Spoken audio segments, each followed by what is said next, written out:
Welcome to the General's Gentlemen. Hello and welcome to the second ever shoutcast for Deserts of Kharak.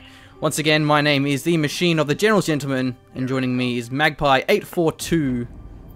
A pleasure as always, GG the Machine, a pleasure as always, and what a fantastic privilege and luxury it is to be able to cast Deserts of Kharak. No mean feat, actually quite a setup that we have going here, but it's really good to be here casting this game. Yeah, and it's going to be the same players. It will be AGameAnx as our Galcian, and it will be Quicksilver as the Coalition. So this is Karash Teeth, the map, I believe. Yes, it is, yep. And pretty much like the standard map. From what I've played, it seems to be the preferred map. It's a bit more open rather than the other 1v1 maps, so you have a bit more action. So as always, you do see the Galcian opening up with the production cruiser and spawning out some sand skimmers, leading the charge towards the base of Quicksilver's coalition forces.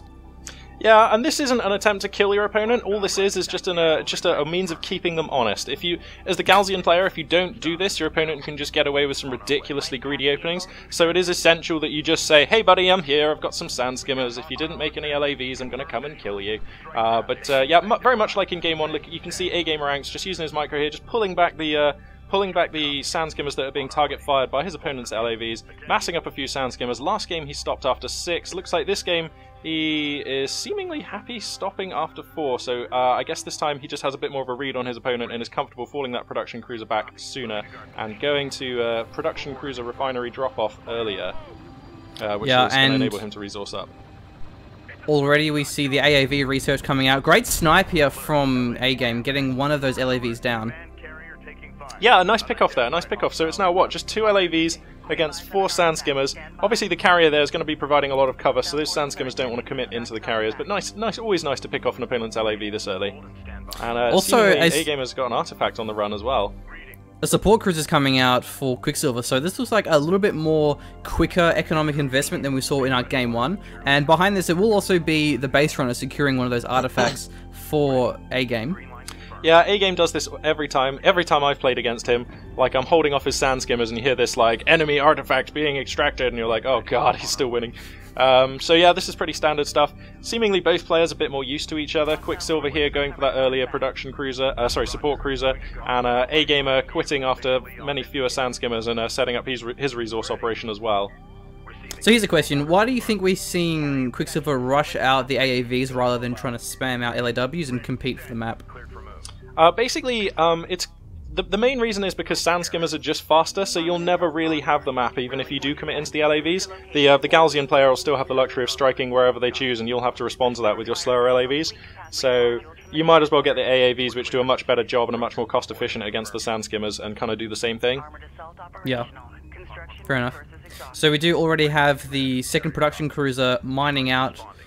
Well, actually, it's only the first production cruiser, but he has the economy investment, so he's able to actually start mining on that second patch of resources. And will be a couple of AAVs coming out from Quicksilver.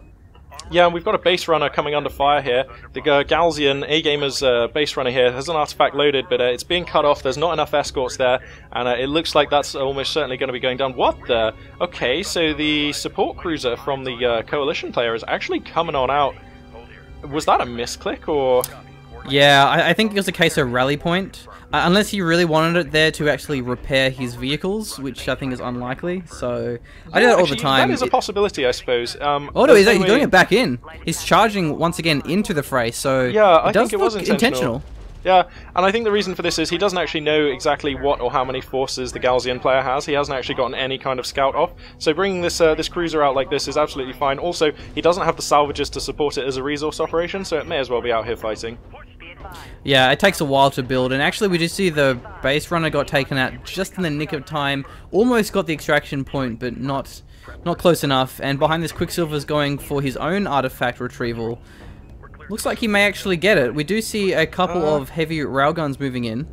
Yeah, that's the problem. These railguns are going to be able to shut off that resource extraction site from a very long range. You can see as soon as they've driven around the side of that line of sight blocker, they'll be able to start taking some pot shots at that base runner, which is running in now. If he has a sand skimmer to provide some line of sight, he'll be able to get it. But actually, you know what? He doesn't need it, because base runners are always revealed. So yeah, that base runner's taking fire, and I would bet that that base runner's not going to make it. Yeah, we'll have to see. It'll be a close one either way. A bit of harassment here from the LAVs, and even a couple of AAVs onto the carrier of A-Game, so... Yeah, the Galzian carrier actually taking a bit of flak here, and there's not very much there to hold. Just a couple of sand skimmers. They're going to get eaten up by those 4 LAVs, no problem. And is that the support cruiser that's yeah, it is. So he can Wow. actually heal. Maybe he's going to be out healing the damage of that carrier and really allowing him to snipe those salvages. Power reserve research. And there's not enough sand skimmers, so this is a very real push here from the Wow. Coalition player. I've never seen this little poke, but it looks really dangerous. He's got LAVs picking off the railguns on the extraction zone as well. This is brutal from Quicksilver. He's pushing through in every location. He's everywhere right now. He's got 4 LAVs being idle. There we go. He moves them in just now, in through the middle of his opponent's ranks. The resource operations are being completely savaged, and there's like, what, 5 sand skimmers to try and hold this? A fantastic bluff from Quicksilver. He went for the AAVs and he built like 2 of them, but then he just started spamming out LAVs, and because of that there was only railguns and just no match for that many LAVs. So a really nice strategy from Quicksilver, rushing out the support carrier for the heal, just bluffing his way into a pretty large LAV army. And I haven't been quite paying attention, but he hasn't actually got any upgrade. Oh no, there's no upgrades. Yeah, so Quicksilver, I thought he may have gone for LAV upgrade behind that to make it even stronger, but he actually hasn't just yet. Yeah, I think it's probably worth saving for better tech. I mean, these LAVs are doing a really good job. There's enough sand skimmers now, and you can see AGameAnx is like target firing his opponent down. The advantage of sand skimmers then being faster. Once you outnumber your opponent, you can just pick their LAVs down. But he's still taking some losses. His production cruisers are taking fire. He's lost a couple of salvages. He's had to compact his resource operations, and that support cruiser is still repairing the AAV there, which is making it super durable. Looks like Quicksilver's going to micro that one back, as it is taking a few too many missile hits from the carrier. But this has compacted AGameAnx's position, and he's pretty far behind right now. Yeah. During that though, the base runner was actually thwarted, wasn't able to take that artifact due to those railguns. So, Yeah, so it still is in the 1-0 lead. still.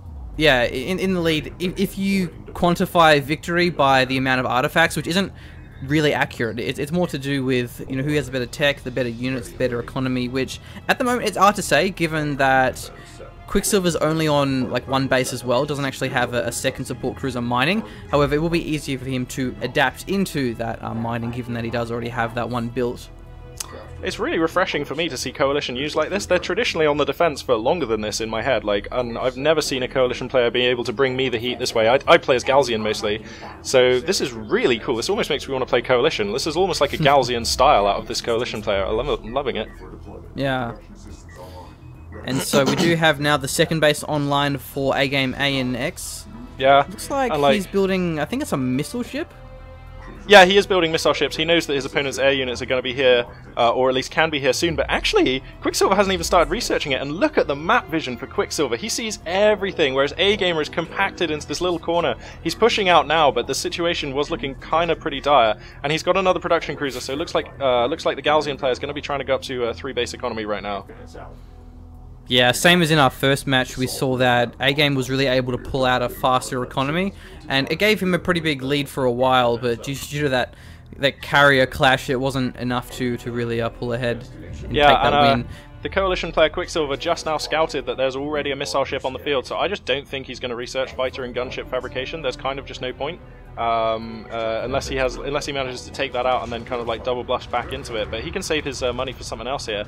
Whereas we've got a fight being taken in mid, and it looks like these railguns are going to be killing the AAVs. Well, also we had the Honor Guard being unlocked, so it will be an option for A-Game once those are finished. A fair bit of LAVs running in. Yeah, Honor Guard was being researched. So a lot of sand skimmers, a couple of AAVs as well, but only one of them. So Quicksilver does need to mix in a bit more AAVs in order to have a better fight against those sand skimmers. Now, one thing just to mention as well is there's kind of a weird black bar on the side of A-Game's video. This was to do with his recording. He hit the button that changed his scene. So, unfortunately, we're going to have to deal with this kind of black bar thing. That's what that's about. Oh my god, the first assault cruiser is just now entering mid. There's only 3 heavy railguns to take it, which is enough with a nice engagement. That's easily enough. But I feel like with these patrolling LAVs and the AAVs, There's not enough sand skimmers to hold that off, so these railguns are going to have to make themselves scarce. A couple of missile ships here are going to be using their barrage to try and hold off these forces, but a desperate situation here for the Galzian player. The great thing about this playstyle from Quicksilver with this really heavy emphasis on the LAVs is it means that it really just whittles down the count of the railguns, so that when he does pull out an assault cruiser, there isn't an abundance of railguns, which is what you would normally see if you have more AAVs. Yeah, for sure. And I don't know, like, the scoreline is the only thing that's not right now going in the Coalition player's favour, and to that end, he does have a base runner making a run right now. If I just take a look at his screen here, is he on 3 base? No, he's not. Okay, so the resource situation is actually favouring the Galzian player, so that's something he's got going for him right now. Yeah, there's still only 1 base, which is a little bit interesting to see, but that's how he was able to get that assault cruiser out so fast, was by neglecting his expansion.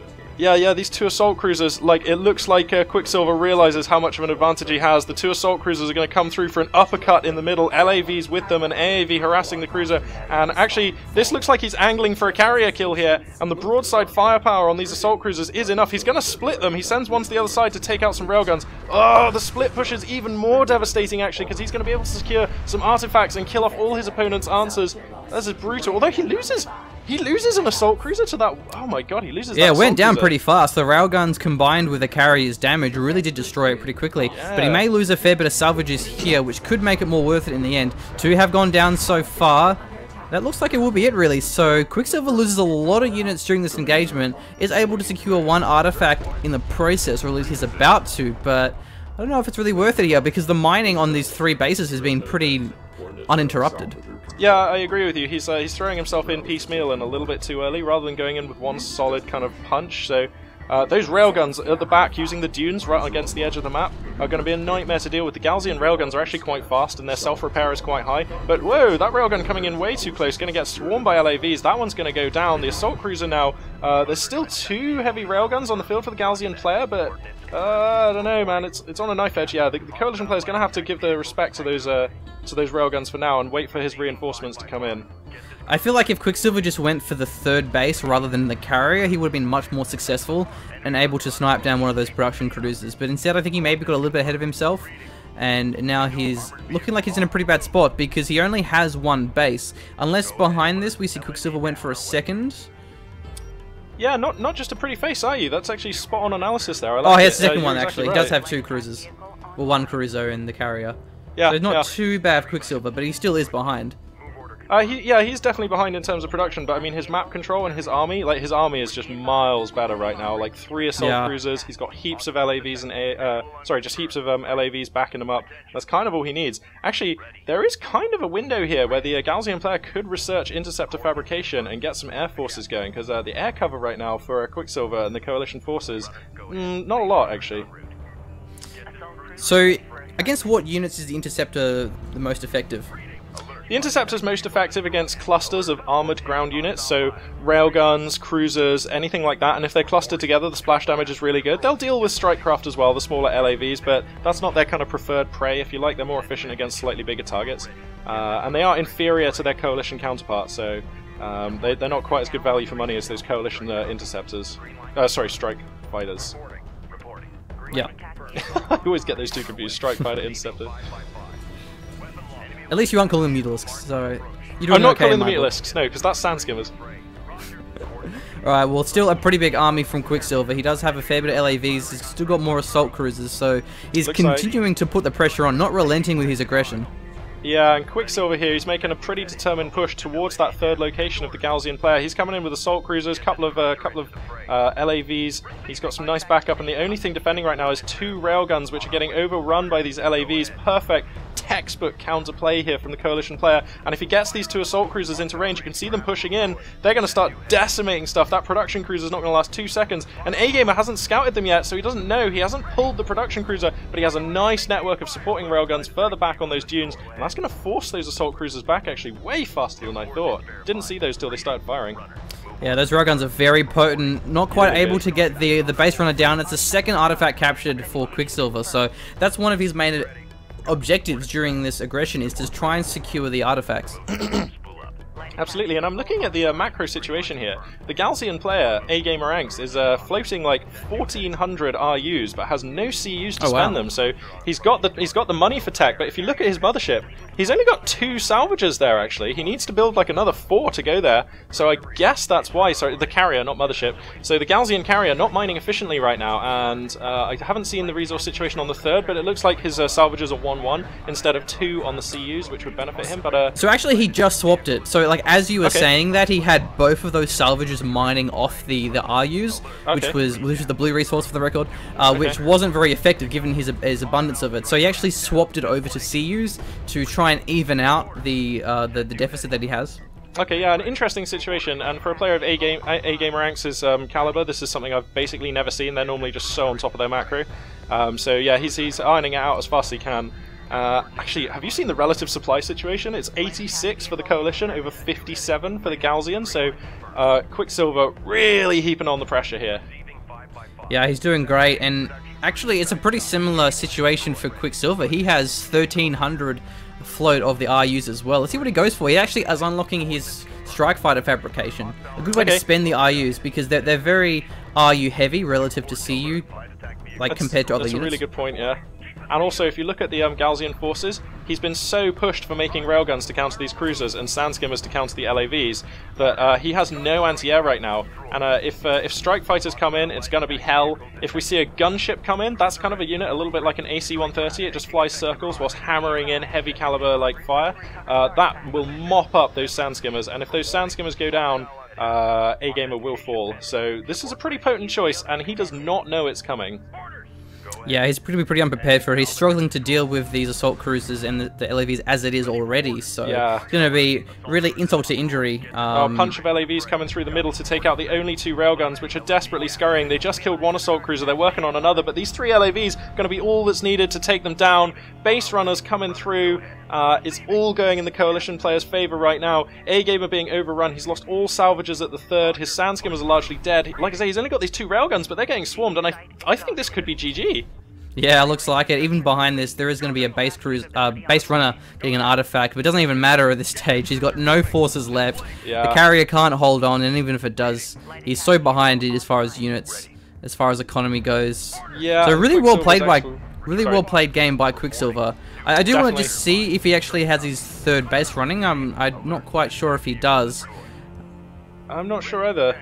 Yeah, he knows the game is up. Oh, he doesn't. Yeah, he has no 3rd base. So that's actually a really interesting play, is that Quicksilver just completely neglected his 3rd base, is instead just was hammering out those assault cruisers, spamming his LAVs, and whilst A-Game did have his 3rd base, he never really had them all mining at full efficiency because salvagers kept getting sniped.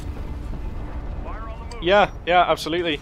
And now we can just see the Galzian cruiser being broadsided by these heavy-duty assault cruisers, the massive cannons and missiles raining fire in. There's no answer. The strike fighters are just flying around. There's LAVs for days all around, and with that, looks like it's going to be 2-0 up for Quicksilver here. Amazing! I can't believe he's managed to take down AGameAnx 2 games in a row. Speaking of someone who's been spanked by AGamer repeatedly on the ladder. Yeah, so this isn't like actually a tournament or a series or anything, but at least for the record, it is certainly 2-0, so Quicksilver is doing very well, and I think A-Game is actually kind of regarded as the better player between the two, like they've both admitted to that. Yeah, I don't know, I wasn't there when they did, but just from my knowledge of the two, I guess I would say that that's usually the case, but Quicksilver doing all he can to prove that is not so here. Yeah, and I just love that strategy. Like, one thing that it does show about Deserts of Kharak is if you do pull ahead early, it does put you pretty far ahead. And Quicksilver, he didn't really make many mistakes. Like, we thought he kind of lost too many units, but it seems that behind that, he was keeping on top of it. So, well played there to Quicksilver, and that'll wrap it up for game number 2. Any last words, Magpie? No, that was just another really good game. It's really nice, like, I think it's just the take-home thing from these videos is to understand that this is how Deserts of Kharak looks like when it's being played by 2 players who really, really know what they're doing. A lot of people on the ladder at the moment just kind of doing their own thing, partially because there's no VODs, partially because there's no replays, so nobody really knows how the game is played. Take it from me, take it from us. this is how it should look, and you should basically try and make your games look like this. Definitely in the early game, just copy these guys' builds, and you'll start doing much better on the ladder. I know I did.